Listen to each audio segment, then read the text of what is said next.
Odyssey IV continued. Lines 618 to 692. Proteus tells Menelaus that he must offer sacrifices to the gods to get passage home. Menelaus asks the fate of the others who left Troy for home. Proteus tells first of Ajax Oileus. Which of the gods, O Atreus' son, said he, advised and taught thy fortitude this sleight, to take and hold me thus in my despite? What asks thy wish now? I replied. Thou knowest. Why dost thou ask? What wiles are these thou showest? I have within this isle been held for wind a wondrous time, and can by no means find an end to my retention. It hath spent the very heart in me. Give thou then vent to doubts thus bound in me, ye gods know all, which of the Godheads do so foully fall of my addression home, to stay me here. Avert me from my way the fishy clear barge to my passage.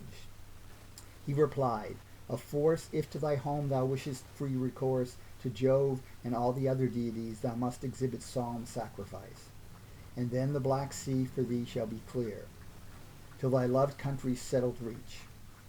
But where ask these rites thy performance? 'Tis a fate to thee and thy affairs appropriate, that thou shalt never see thy friends, nor tread thy country's earth, nor see inhabited thy so magnificent house, till thou make good the voyage back to the Egyptian flood, whose waters fell from Jove, and there hast given to Jove and all gods housed in ample heaven devoted hecatombs, and then free ways shall open to thee, cleared of all delays. This told he, and methought he brake my heart, in such a long and hard course to divert my hope for home, and charge my back retreat as far as Egypt.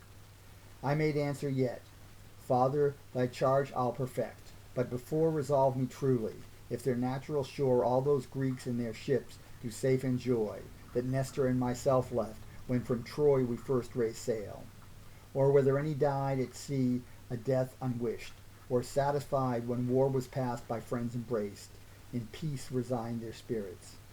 He made answer, cease to ask so far. It fits thee not to be so cunning in thy own calamity, nor seek to learn what learns thou shouldst forget. Men's knowledges have proper limits set, and should not prease into the mind of God. But 'twill not long be, as my thoughts abode, before thou buy this curious skill with tears. Many of those whose states so tempt thine ears are stooped by death, and many left alive, one chief of which in strong hold doth survive amidst the broad sea. 2 in their retreat are done to death. I list not to repeat who fell at Troy, thyself was there in fight. But in return swift Ajax lost the light in his long-oared ship. Neptune yet a while saft him unracked to the Gyraean isle, a mighty rock removing from his way, and surely he escaped the fatal day in spite of Pallas, if to that foul deed he in her fame did, when he ravished the Trojan prophetess, he had not here adjoined an impious boast that he would bear. Despite the gods, his ship safe through the waves then raised against him.